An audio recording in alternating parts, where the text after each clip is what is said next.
welcome back to the University of Law podcast and to our 24 Questions in 24 series.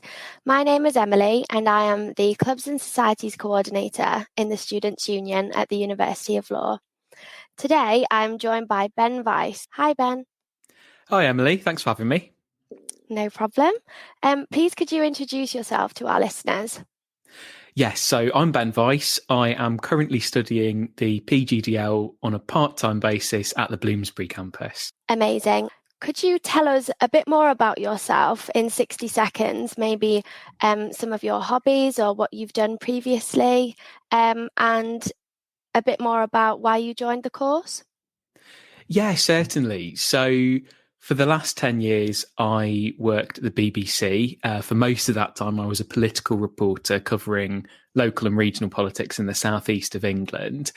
And I guess, decided to join the PGDL. It took a lot of time to build up the confidence to make the change and to start changing career. Really sort of spurred on by lockdown, I guess. And by studying it on a part-time basis, I'm able to fit my studies in around my job. And do you know what? I'm really enjoying it. I think the more I find out about the legal world, the more I sort of want to throw myself into it. Amazing. Well, I'm really glad that you are enjoying it. And like you say, it is a huge step to make a career change. So you should be very proud of yourself. So what is your career ambition in the legal industry? Is there anything that you're striving for? I mean, striving, maybe not thriving. I'm currently in the middle of pupillage applications. I'd love to be a barrister. So anybody who's going through that at the moment, you have my deepest sympathy, because there's this kind of glut of applications, as everyone who's doing that will realise. We're recording this in early February, so applications have just gone in and I'm crossing everything to see if I get some interviews. Wow. Well, yeah, I'm sure you will get some. So if we go into a bit more about your previous work, if that's okay. Of course. So I understand you were a political reporter for the BBC for over 8 years. Can you tell us a bit about that and what you enjoyed about being a broadcaster?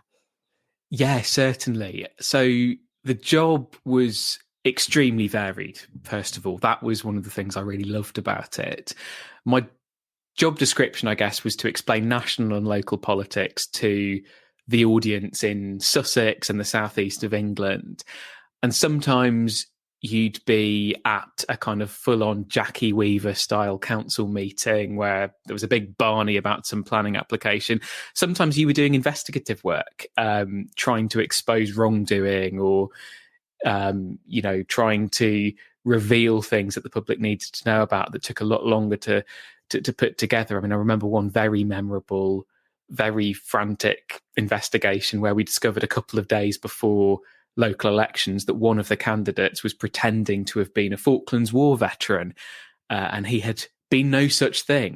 And there were photos of him up on the party's website where he was, wearing the regimental jersey of a regiment he had never been part of. And yeah, they were all so kind of trying to find all the sources of information to be able to prove that he hadn't been in that regiment in a very short space of time. Was a real mission, but once we did it, it made a real difference for the voters. So the job was really varied, and I really loved that. It was on radio, it was on TV, it was writing online articles. So communication skills were obviously very important, and you realise that they can only improve with practice. You don't start out being able to do a good radio report. It's not something you either have or haven't got. It's something that you work on over time. I think what I really loved about it as well was just the right to be nosy. Like all these situations and that you're able to go to because you're a journalist, these events, these ministerial visits coming down to your patch where you get to, meet the Prime Minister or the leader of the opposition for a few minutes.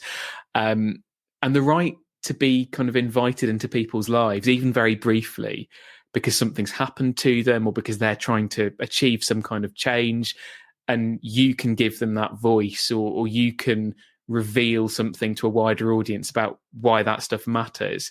But it's that constant right to be nosy, and you get let into all sorts of places that the ordinary public doesn't get to see. And I think that really inspired me.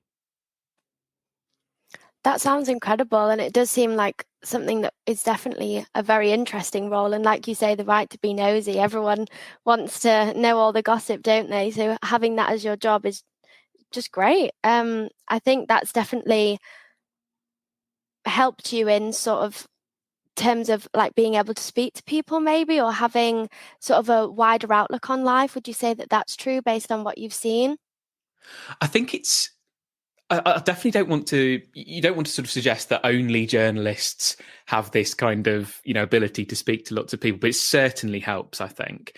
Yeah. I think what in a typical week, I might be interviewing a cabinet minister one day, and then going along to a homeless shelter to speak to some of the clients there about the services and the changes to their services the next, and that requires this ability to really pitch your conversation differently to a wide different group of people. I think that really helped. I think it also taught you not to make assumptions. Mm-hmm. I think there's this, there's a real need to be able to ask questions without assuming anything about the people you're speaking to, asking open questions. People can really surprise you in journalism, and things might be going on for reasons that you don't fully understand. And your job is to find out. It's not to assume and pronounce and give your own view. So yeah, I think there are definitely skills that you pick up as a journalist for sure. Fabulous. Well, it sounds like you've had a lot of highlights over the years. Is there anything in your career that has sort of made you think, you know what, that is one of my proudest moments? I think it was always moments where there was some kind of policy change as a result of reporting, because particularly working for the BBC, the goal was never to make certain things happen. I wasn't taking a view on any of the political issues that were going on. You do have to remain neutral and impartial. But when you reveal that something's happening that other people then react to, it sort of shows that your journalism matters, that people actually did need to know the information that you're revealing to them. And I think a really good example of that was quite early on in my career. I got a phone call from a chap called Malcolm, who was a regular listener of the radio station. And he was really worried because he was about to go to a dialysis appointment the next day. So sort of blood filtering. He had a kidney condition that meant that he needed to have his blood filtered mechanically sort of every a couple of times a week. And he was worried because the patient transport service that took him to and from these appointments had just changed hands, just been taken over by a new private company that no one really knew very much about. And he was worried it was all going to go wrong. And I went along with him to his first appointment, and lo and behold, it did all go wrong. And it wasn't just Malcolm. There were hundreds of people like Malcolm who this was happening to all across the area. And it was this thread that if you just kept pulling at, you discovered new, further and further things that were going wrong. It was badly designed system. It had lots of moving parts, lots of subcontractors, not all of whom had been properly vetted. And the more you realised, you started making relationships with whistleblowers who worked for some of these subcontractors who tell you all sorts of things about the quality of the ambulances they were using. Some of them didn't have MOTs, for example. Some of them didn't have seat belts. It was really kind of eye-opening, some of the stuff that was being revealed. And we revealed this over a number of months. Every new bit of information became a further story. At one point, I found myself tracking down a gentleman who'd bought one of these ambulance companies using a different name to his real name, to hide, we think, the fact that he had formerly been bankrupt under his old name. He bought this ambulance company, stopped paying all of the staff, stopped paying them their wages, stopped kind of refitting the ambulances or maintaining them properly. In fact, we found that some of the ambulance drivers were having to park up in an Asda car park to wash them as best they could with sort of sponges and buckets. Meanwhile, this chap was using the company's money to hire a BMW and to pay for a flat, which we tracked him down to. So there are all these kind of really weird little rabbit holes that you went down to. But right at the end of it all, having revealed this stuff almost drip by drip over a number of months, eventually the pressure mounted publicly. MPs started getting involved, local councils started getting involved, and eventually the service was handed back to the NHS. The contract was was terminated early. And that was a good example, I think, of how local journalism can bring about a change, because as soon as it was handed back, the system improved for people like Malcolm. They got to their appointments on time. They weren't missing their chemotherapy or their dialysis nearly as often as they were under the old system. And that was a practical change that journalism made. I think as a journalist, you sometimes worry that you're just talking incessantly and you don't know who's listening and you don't know if it's making any difference. But when you see something like that happen, you realise that you're providing the public with information they need, so that they can affect change, so that they can take control. And when you see that change, it's really uplifting, I think. Yeah, that really is inspiring. And I think if you, like you say, when you don't make assumptions and you go into something and sort of just look at the facts, then amazing things can happen. And that sort of outcome is great, that people are able to actually get to where they need to be. Yeah, thank you for sharing that.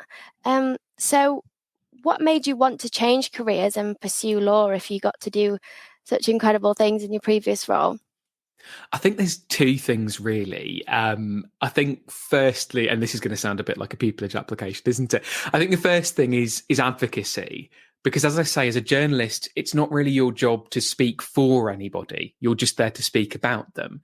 And, you know, it came to me really clearly one time. I was reporting on the case of a woman who couldn't start her chemotherapy because she was in really filthy emergency accommodation. And despite her doctors writing to the council over a 6-month period, the council had not rehoused her. So her chemotherapy was being delayed by her housing situation. And all I could do was tell her story. I could interview her. I could then say, okay, the council says this. That's the response. Up to you, audience. You've got to make your own mind up about this. I couldn't speak for this woman. Whereas I felt like if I was a lawyer, I could actually finish the argument. You just discuss arguments as a journalist. You don't ever really make them. And I think the other thing is a bit of kind of intellectual curiosity, really. I'm really after a career where you can really get into the detail of an issue and really use your faculties in a way that as a journalist you don't always have the chance to. So I think of another example where, I was reporting on, many of the listeners will remember the horrendous case of Sarah Everard's murder. She was murdered by a serving Metropolitan Police officer. And shortly after that was discovered, there was going to be a vigil on Clapham Common in her memory and sort of to protest about women's safety and the Metropolitan Police. And it was during a period of COVID restrictions, and there was a big court case about whether the protest could go ahead and what rights the protesters did or didn't have and the ways in which it could be restricted. And I was having to report on that for a breakfast show. So very early in the morning, just ploughing through this judgment from the High Court. And I was sort of reading through it and was realizing, oh, that's not what was reported. It's not actually saying that the Metropolitan Police have won in their attempts to ban this protest. That's not what what Mr. Justice Holgate's saying at all. And I was really enjoying, analysing this judgment and understanding where it was coming from and trying to understand the legal principles behind it. And it just struck me, right, all I'm going to get to do with this information that I've gleaned is summarise it in 30 seconds. That's all I can do. I'm giving a soundbite on a breakfast show. I'm not here to make a submission in court. I don't need to understand this in the level of depth that, say, a barrister would. And that seemed like a bit of a shame to me, to have really tried to understand something in depth only to be giving 30-second sound bites.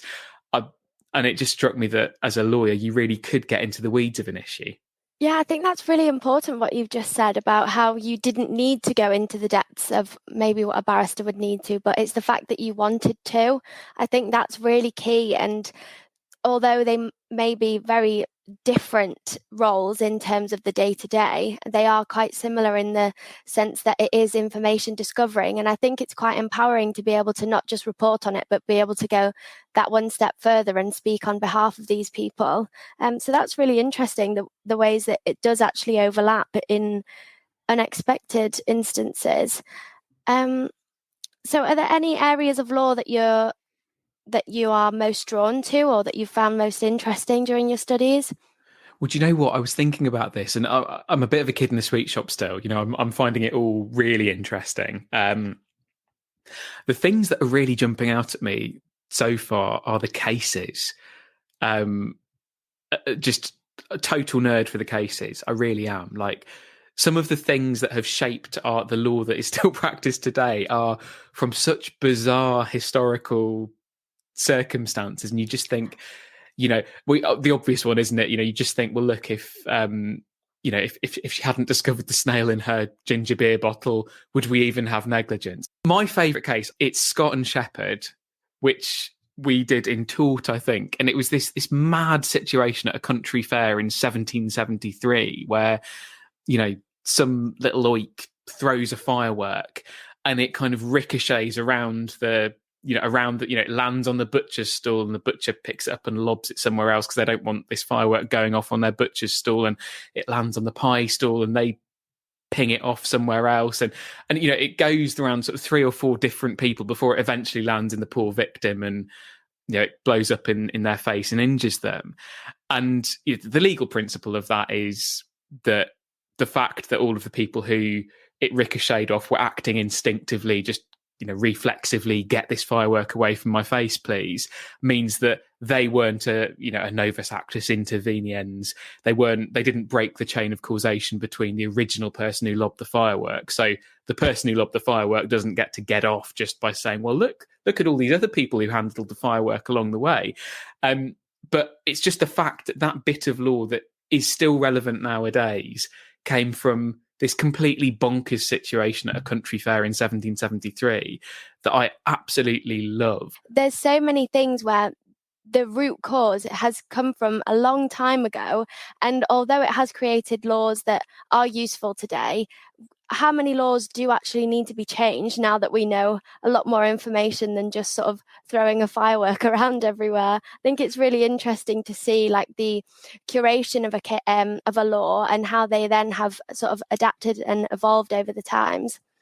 Totally. And I think reading the case, nerd alert definitely here, but I think reading the case really helps you understand why the law is the way that it is, and it gives you much more solid foundation than actually reading what the judges were talking about and why they reached their conclusions. I mean, that said, there are am I going to say this? Yeah, why not? I'll dump my course mates in it. We've got in my GDL class, we're all part-time learners at the weekend, so we are all people who are kind of changing careers and getting quite nerdily into things. And we've got this little group that I think our side hustle one day is going to be legal T-shirts, with like T-shirts with slogans on them from the law, from some of these cases. Yeah, love that. I think it started with like wanting a T-shirt saying "on a frolic of our own," from sort of vicarious liability fame. But now I think it's branched out to include things like "Equity's Darlings" would be a T-shirt. And I can see people wearing that and like lawyers like getting the joke and realising what's going on. But I think that's just revealing me to be an absolute nerd. I think this is the thing though, when you're a career changer, you really do find yourself like throwing yourself into this because it's sort of part career change, part study, part hobby in a way, because you've really taken this active decision to get stuck into it. Exactly. And I think if some people start in a career that they've then remained in and they've never really seen anything, so you don't always see the sort of intricacies and the little niceties that you're describing, really. And I think that is great that not only you've pushed yourself into sort of the legal industry, but you're also finding like the light-hearted areas. It's really nice to know that still lots of ways that you can enjoy yourself really and make the most of the university experience. That's great. Definitely. I mean, don't get me wrong. Nobody is going to say that it's dead fun to be, working away at, stupid o'clock on a Sunday evening trying to get contract law to go into your head. But there is fun along the way for sure. Brilliant. Well, that's the main thing, isn't it?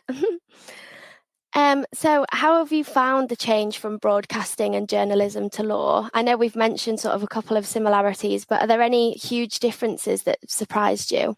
Yeah, definitely. I mean, yeah, we've talked about the similarities. Both need good kind of communication skills. Both need this ability to find the crux of something really, really quickly. Um, but I think the difference is certainly you can't sit on the fence as a lawyer in the way that you have to as a journalist. Certainly as a BBC journalist, you're an impartial broadcast journalist. As a journalist, you do your job very well when you let your own opinions just fall away. When I was talking about politics, I'm trying to explain, if I'm trying to explain, is this Brexit vote going to get through Parliament tonight? My analysis is thinking, okay, what's this group of the Tory party going to make of it? What are they saying about it? What's this other faction saying? What about the Labour Party? What's Jeremy Corbyn bringing to the table? Do they have enough numbers? None of that is about what I think about it. My opinions really don't matter in answering the question that I need to answer for my audience. Whereas as a barrister or a solicitor, you absolutely can't sit on the fence. Imagine, you go into a solicitor's office and ask them to, write you up a will or help you buy a house. And they say, oh, well, there's this group of solicitors who do it this way. There's this other group of solicitors who do it another way. I've given you all the options. You make your mind up. That would be useless, wouldn't it? You need to get off the fence and either advocate or advise. And that's something that's very, very different. And I think it's taken a bit of getting used to just realizing that, okay, I do have to make arguments now. I can't just analyze other people's arguments. I've got to make my own. And that's sort of a muscle that you need to retrain in a way. Another thing that I've noticed is that formality really matters in law. Really, really matters. In a moot, so mooting, for those listeners who haven't tried it already, it's kind of almost like mock trials, like mock debates that you get into, and you act as a barrister in a fake case in front of a judge, and you behave as if you're doing a real trial. And in this practice session, very first time I'd ever tried it, the judge intervened, which is when the judge asks you a question about your argument. And I said, just instinctively, "Oh, good question." And she immediately replies, "I know it's a good question. That's why I asked it." And I just realised, oh, I've done a bad thing here. You're not meant to say things like that to a judge. Good grief. Now, in radio, of course, I'd say that to the presenter all the time because you just use these little filler phrases to, I don't know, sort of ease the conversation or help your listeners engage, but not in the law. Do not be informal in the law ever. Fools, you can't even, I now do a thing when I'm handing in coursework where I control F all the apostrophes just to check that I've said I am instead of I'm. Just things like that. I'm getting there. I promise I'm getting there. If you're, chambers that I've applied to, if you're listening, I am getting there. I promise. So if we go back to the sort of the very beginning of you wanting to change your career, I know you were the recipient of 2 scholarships, one of which was the university's Career Changer Scholarship. So how did you find the process of applying for that, and how did you feel when you found out you'd won it? The process was really easy. I think ULaw makes it very easy to know when to apply and know how to apply. It's all kind of advertised to you as you're filling in your application for the course. And there are lots available. I mean, that's one of the reasons I chose ULaw, is because there are just so many more scholarships available seemingly than at other similar providers. And when I found out I'd won, I was absolutely blown away and quite emotional in a way, because I couldn't have done the GDL without the help of a scholarship. I didn't have enough saved up to cover the course fees. So the fact that I had scholarships to help me was really, really vital. But I think also as a career changer, you come to this with all sorts of imposter syndrome. You think, well, look, if I was really meant to be a lawyer, wouldn't I have done it from 18 like everybody else does? Do they really want somebody with a regional accent? All of this stuff. And I think getting a scholarship just was the first little indication that, yes, I do belong in this profession because somebody else is willing to pay quite a lot of money for me to be here. and somebody who knows what they're talking about is willing to put their money where their mouth is. And that was a huge confidence boost. That's fab. And it's really great to hear that it was such a easy process for you and that everything was highlighted. I think sometimes sort of from the inside, you worry that everything isn't as clear as it could be. So it's great that you found it useful, and obviously fantastic that you were able to secure it. So congratulations. So can you walk us through a typical day in your life, being able to balance your studies with your other commitments?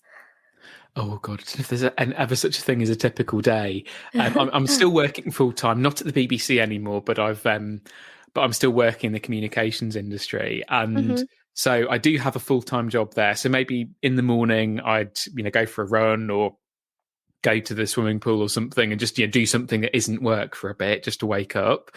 Then there's the full time job to do, and then in the evenings is usually where I'd fit in my law studies, and there's always a little bit of reading to do ahead of the next session, some cases to go through, maybe an application to double check or to start writing. There is always more law, as I'm sure, Emily, you would agree. There's always more to do. You're never quite finished with the law. Yes. But the evenings would be when I'd fit that in. Brilliant. So have you used any of the support services at the university, and have they helped you in any way? I know, like you were saying, that you've already submitted your applications. Did you use the employability service, or have you used wellbeing at any point? Oh, the employability service at this university is extraordinary. There's, particularly for people who want to be barristers, there is a woman called Anna Williams in the employability team who is absolutely worth her weight in gold. She will look at your application. She'll give you honest feedback. I think one of the things about, everybody who is on the kind of barrister track seemingly has at some point benefited from Anna's advice. She's very straightforward, very upfront, won't sugarcoat anything, but you always leave very reassured about what you need to do next. And she's got this encyclopedic knowledge of the legal world, which really, really, you really appreciate when she's advising you. The great thing about it as well is that you can access the employability team as soon as you get your offer. You don't even need to wait for your course to start.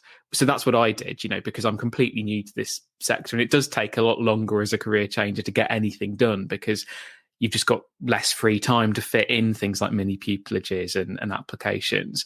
So you really need to be on it from an early stage. So as soon as I got my offer, I booked an appointment with Anna and said, right, how do I use this summer? How do I use this time before the course begins? Is it worth going for things? Is it worth trying mini pupilages? What should I be doing? And you're left with an encyclopedia of things that I ought to be doing. So yeah, really recommend the employability service in particular. Do you know, that is the feedback that every single person has given that I've ever spoken to at the university. Every student is always so excited when they're talking about the employability service and how much it's benefited them. I'm based in Leeds, and the Leeds students are always talking about how helpful employability is, even just with either CV reviews or you're not sure if you want to be a solicitor or a barrister, and talking about what the different routes involve and how to get there. I think it's such a key service, and I'm really glad that you've had a positive experience as well. It's almost weird, isn't it? It's like, because I remember back at school, the employability or the careers service or whatever, it was almost like the butt of a joke. You'd go along, you'd fill in a computer form, and it'd say, you like maths, be an accountant. And it was just totally useless. But it's so weird to come across an organisation where there is so much good focus on careers, and blows me away every time. Oh, fabulous. Yeah, it is definitely a very guided service, and yeah, it is something that we are very proud of at the university. So I'm really glad that you have seen a positive side of it as well. So how did you find the university as a place for mature students? I think it's good. I think you really meet your people here, and part of it is the fact that the university offers so many different ways of studying. So I do part-time weekends. I know there are people who do evening classes. There's a real range of ways to study, which is very helpful. I know there's a group of people who do it completely remotely as well. I think it reassured me when I walked into my first teaching session with my cohort, because I don't know if other career changes experience the same, but you sort of worry that, okay, I'm in my mid-30s, I've already done something else first, I've not been studying academically for ages and ages and ages. And I worry that I'm going to turn up and everyone else will be 21, straight out of Oxford or Cambridge, and just really sharp, and I won't fit in at all and I'll be left behind. And actually, you realise that in your cohort, right, everyone's a career changer, or they're juggling this with a job or with parenting or caring responsibilities.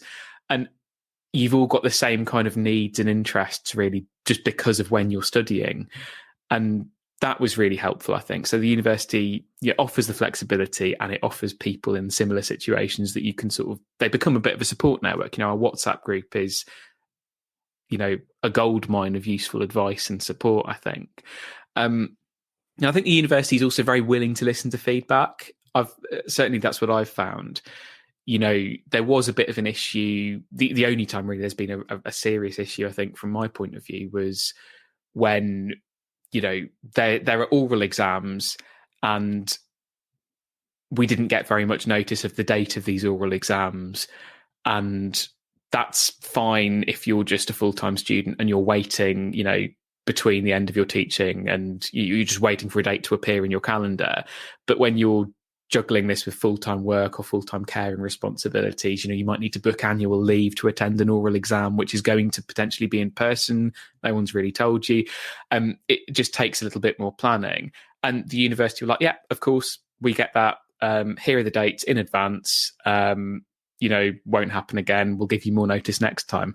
And they just got it, I think, which was really reassuring. I think it's great that you've mentioned about sort of creating communities as well. And this university is definitely renowned for sort of creating safe spaces for people. And it's really nice that you've found your people, like you say, even with simple things like a WhatsApp group, just keeping in contact with each other outside of just the classroom or the workshops. I think that's great. And it really is something that the university loves to see, especially, like I said, that I work in the Students' Union. I love when students are able to find their people and reach out to people that maybe in other walks of life they would have never met, and then you end up having a really close connection and just being able to experience university for more than just study. I think that's fantastic. Let's go on to a bit more casual questions. So if you could make one big change in the world, what would it be? Oh, goodness. Do you know what? As somebody with a nut allergy, I would just ban them. Ban them everywhere, ban them on planes, ban them in restaurants. I don't really see what they add to the world. Maybe you can convince me otherwise, but to me, seeing nuts on ingredients, that they're like sort of shaving, like wood chips or toenails or something when they appear on cakes. They don't look appetizing. They're dangerous. People don't know how to deal with them. Just get rid. That's what I say. Okay, that's an interesting one. That was not what I was expecting. I am partial to a peanut M&M though, so I might have a problem with that. But I can agree to disagree. Yeah, if it means everyone else is safe, then I guess I'm just going to have to stick to the chocolate ones. And no hardship there. Okay, thanks. So you're hosting a dinner party. Name one guest, and they can be dead or alive, who you would like to invite and why. Oh, do you know what? This was actually a pupillage application question for one particular Chambers. So I'm getting flashbacks. I think how would I approach this question? I think for a good dinner party, if I'm hosting and so I'm cooking, I need somebody in there who's going to be able to keep the conversation flowing while I have to nip into the kitchen and, sort out the starters or whatever. So I think Alison Hammond. It's got to be Alison Hammond. Lover of food. She presents the Bake Off. She's done MasterChef. Knows what she's on about when it comes to food, but is just, is there anybody who puts people more at ease? Is there anybody who's a larger personality? I think she's fabulous. She would be first on the list for me. Yeah, she is absolutely amazing. And even just her laugh, even if she doesn't say anything, that's going to make everyone happy just from her laughing. She's my goodness, great. you could hear her, hear her 100 paces, couldn't you? Yes, absolutely. Yeah. Oh, did you see her on the Michael McIntyre Big Show? Oh my God. I have seen her on there before. Yeah, just outraged, just laughing from the balcony. It's wonderful, isn't it? Yeah, she's incredible. That is a very good choice, actually. Oh, well, thank you. So what is your favourite movie? Do you know, it's got to be Pride. It's a Matthew Warchus film from 2014, and it's just bonkers. Like, you wouldn't believe it was true unless you read the thing saying this is a true story at the front of the film. But it's this story of how a group of gay and lesbian activists went to a Welsh mining community during the miners' strike and helped them out, basically, tried to raise money to keep the community going. And there's just so many reasons to love it. The cast is ridiculous. It's got, Bill Nye, Imelda Staunton, Paddy Considine, Andrew Scott, just everybody in British cinema is in that film somewhere. It's hilarious. The soundtrack's fabulous. I mean, just queer music from the 1980s just is fabulous, isn't it? And that just shines through. I think, to put the serious hat on for a minute, what I really love about it is it's got this really deep kind of clever take on what solidarity means, and where it just has this vision of a society where people go out of their way to help others who aren't like them, because society's more than the sum of its parts. And so you've got these LGBT people from London going to Wales into a mining community where there is homophobia, and they're helping anyway. And, spoiler alert, the elderly women of the Welsh mining village do not suddenly become experts in radical intersectional feminism. They don't always use the right language. But what they do is they learn how to make sandwiches that are suitable for the vegan lesbians who are coming to help them, so that everyone can eat together. And it's just that kind of understanding. And everybody in the film grows as a result. And, it's not just one way either. The LGBT activists have a lot to learn about class, and they have a lot to learn about life outside London and poverty, and just everyone grows stronger at the end of the film. And it's an extraordinary piece of cinema. You'll cry, you'll laugh. If I've not sold it to you, I don't know who can. No, you've definitely sold it to me. I've never even heard of that film, so I definitely must go and watch that. Obviously, being part of the Students' Union, I'm very much for the people anyway. So anything that is representation, even just down to diet with representation of like vegan food, that's incredible. Yeah, LGBTQ plus movies are definitely not in the spotlight enough. So yeah, that's definitely a brilliant one to highlight, and I will go and watch that. You have inspired me. You'll love it. You'll absolutely love it. I'm sure I will. When you said a good soundtrack, I'm sold. I love a good bit of music in the film. There's a dance scene about halfway through, and life ambition to recreate that dance. I don't think it'll ever happen, but I'll put it on put it on the bucket list. Well, now that you've done your applications, what else have you got to do? It's not like you're studying or anything. Well, obviously you are a avid movie watcher. Is there anything else that you like to do to relax? I think it's going for runs. I'm not. I caveat this by saying I'm rubbish at running, but I really enjoy it. So very long, probably very slow, more like waddling than running. But I'm really lucky at the moment. I'm living in Guildford, which is not too far from the Surrey Hills. So you can just sort of jog out of your house, and soon you'll be in the countryside, and the scenery, seeing the changes in the season, seeing the nature. It's just a really great way to switch off, and just having a couple of hours on your feet away from screens is marvellous. Oh yeah, wow. I briefly visited the Guildford campus, and it does look like a lovely place to be. Guildford as a whole just looks very inviting, so that's great. I do have to say though, I am a hater of cardio. I cannot stand it. So good for you for actually wanting to go and run, because that would be my worst nightmare. It's so Marmite, isn't it? Like, there are people I've met who just like, I cannot even imagine enjoying that. I just really like the mindlessness of it, if that makes sense. Just, once you start, and once you get over the fact that it's a bit sore or whatever, you can just, completely switch off, and you stop sort of worrying about whatever problem you've got on your desk that day. Yeah, I feel the same about weight training. When you can feel yourself getting stronger and then you can see the results, that's definitely a good way to sort of take yourself away from the world. And I think that running is a great way to do that as well. Just put your headphones on and have a run, and you don't really have to think about anything else, do you? Just putting one foot in front of the other. Exactly. Nothing better. Yes. Well, agree to disagree again, but yeah, some form of exercise is always good. So if you were stranded on a desert island and could only take 3 items, what would they be? Right, I'll put the running shoes in there for that reason. Okay, makes Um, sense. Radio, I might put a radio in there. I'm not sure what I'm going to be tuning the radio to, I'm not sure I want news updates necessarily, but maybe a bit of music would be nice. And maybe some camouflage, because if you're giving me the luxury of being stranded on a desert island without any responsibilities, and no pupillage applications to keep up with, I'm not sure I'm going to want to be rescued anytime soon. So yeah, bit of camouflage to hide me from any passing rescue ships. Wow, yeah, okay, sounds good.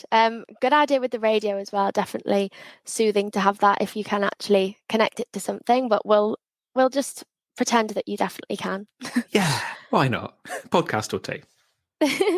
So when you're talking about camouflage and sort of being away from everything, what's your favorite place to travel to? Do you like sort of deserted places, or are you more of a city break kind of person? Well, do you know what?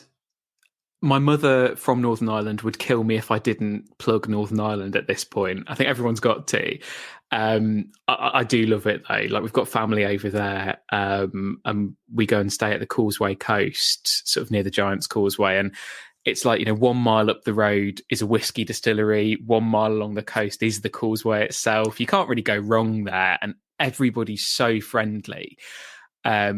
And I think, by the way, there's definitely an Instagram account waiting to be created called something like Northern Irish Light Bites, because anyone who's been to Northern Ireland will know that when you go out for food, the portions are enormous. Yeah. And every menu has got a light bite section, which is supposedly, like, you look at it and you think, okay, they're offering me like a little snack if I don't really want a full meal, like I'm saving myself for later, but I need to have lunch or something.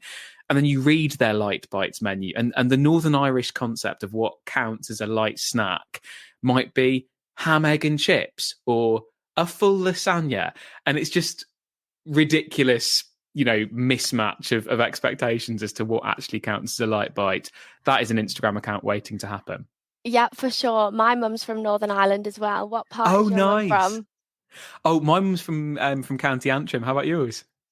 From Coleraine. So Oh, no way. So that's literally down the road yeah. From where we stay.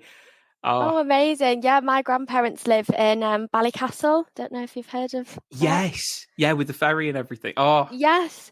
Yeah, so so we know we're all the same places. This is the thing. exactly. I think people with Northern Irish heritage definitely have trackers or magnets or something, because we just run into each other wherever we go. But as soon as you start, everyone's been to the same places. There's sort of far fewer than 7 degrees of separation between people, I think. Yes, exactly. And there's such big families that you walk down the street and probably at least one person's your cousin. So Yeah, totally. definitely, yeah, meeting up with people that you didn't realize you knew. But yeah, absolutely. I would plug Northern Ireland too. Absolutely stunning. The Causeway, things like White Park Bay, just any of the beaches, absolutely stunning. And it's only, well, from Leeds anyway, a half an hour flight, so it's really not that far, and it's a completely different way of life. So yeah, if anyone listening hasn't been, you should definitely try it out. And the Guinness really is better there as well. That's Yes, actually true.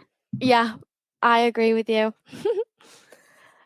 So if we're talking just either a member of your family or someone in the legal world, who is it that you admire most and why? It could even be a film star or a musician. Well, do you know what? I'm going to kind of reach back to my old job, and it's a kind of class of people, really, rather than any one individual. But I've got loads of examples. But people who, I guess, find themselves in adversity and then use it to campaign. So when I used to cover local politics, there would be all sorts of individuals who would face all kinds of adversity and start, you really take that adversity. And I mean, the kind of attitude was, look, this shouldn't have happened to me, and it certainly shouldn't be happening to anyone else. I'm going to put a stop to it. And, I did a lot of work with families whose children had special educational needs and really had to fight through the tribunals to get any kind of support in schools from the local councils. And to do that, the system is really geared against these people. So there was this network of mums who just like, right, I've been through a tribunal last year. I need to do this, this, this, and this. Here's a checklist I've put together. And they'd set up these support groups and share all the information. And I guess anybody who's been through that system knows, I mean, it feels like you need a PhD in special educational needs just to get what your child's entitled to. And these networks just really supported each other. So that really inspired me. You saw people like that in the housing sector as well. You know, there was one woman called Angela Barnett, who's a member of the traveller community in Brighton, who herself had experience of emergency accommodation and really having to fight for somewhere to stay. And she now uses her expertise to advise other people in that community. And it's just that sort of taking your adversity and not only dealing with it, but then realizing that it's given you knowledge and strength and power really to go and advise other people and help other people. I think that's really inspiring.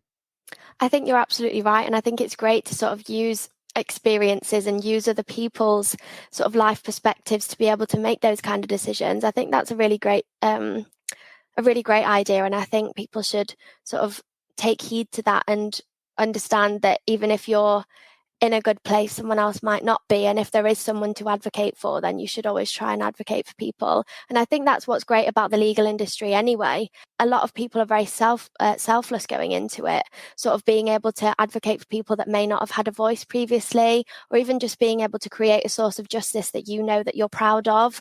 I think there's a lot of times there's miscarriages of justice. So being able to put yourself in there and know that you're going in with the right perspective and a real sort of sense of heart rather than any other reasons, I think that's really great, and it's really inspiring for people going into that industry. Definitely. And I think the thing that lawyers all need to bear in mind as well is just how a little bit of legal knowledge can go so far, particularly in housing situations and education situations. Just almost knowing what the magic words are to say, or maybe, what are the things that the decision maker is going to have to take into account when they're deciding my case. Well, if you know a little bit about that, you gain so much power over the process and so much more control. I saw that day in, day out in my old job. So organisations like Citizens Advice, like the FDU, opportunities that people have to go and provide some of that knowledge, just worth their weight in gold, I think. Absolutely. So following along from what you've said about what you've seen in your previous roles, what advice would you give to your 18-year-old self, knowing what you know now? Oh, I think just stop trying to map everything out. I think the most exciting things that have happened in my life have all been completely unplanned. I only got into radio really because at university, a friend dragged me along to an induction for the student radio station, and that then became my career for 10 years. Similar with the law, I'd never thought I was going to retrain to become a lawyer when I was 18 years old. That wasn't the plan at all. But all these things that happen to you along the way are often shape you so much more than the things that you write down in your plan or your application. And I think just, things have a way of working out. And thank you so much for everything that you've spoken about so far. I'm just going to give you one last question to end on, which would be, what advice would you give to others thinking about changing careers or going back into education as a mature student? I think definitely do it. Definitely be mindful that it is a lot of work and you will have to fit it in around your life. Have honest conversations with your family about how you make that work. I think get the ball rolling early. As I say, people like Anna are there to offer you careers advice before you even take your first class. But I think the thing to bear in mind is that you've got so much to offer your new studies or your new profession that you won't even be aware of, that you bring from your previous career. And certainly I have experience of worrying that, well, if I was meant to be a lawyer, I'd have done it from the age of 18. But now I know that actually having had 10 years in a different industry where, I've had to work with clients, I've had to work with awkward customers, I've had to work really hard on my communication skills, I've had to explain complex things like Brexit in words of one syllable.